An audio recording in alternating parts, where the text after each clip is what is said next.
بسم الله الرحمن الرحيم.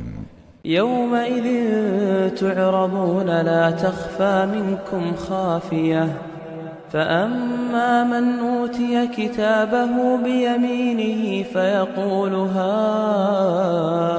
اقرءوا كتابيه إني ظننت أني ملاق حسابيه، فهو في عيشة راضية في جنة عالية قطوفها دانية.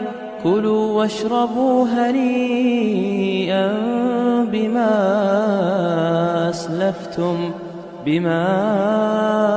أسلفتم في الأيام الخالية.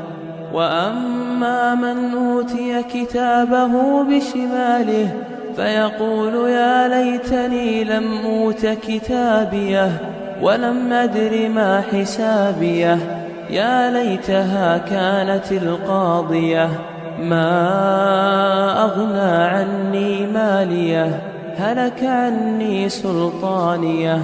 خذوه فغلوه ثم الجحيم صلوه،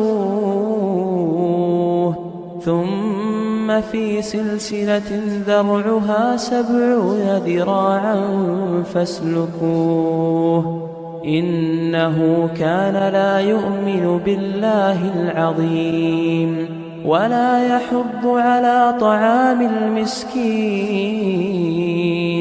فليس له اليوم هاهنا حميم ولا طعام إلا من غسلين لا يأكله إلا الخاطئون.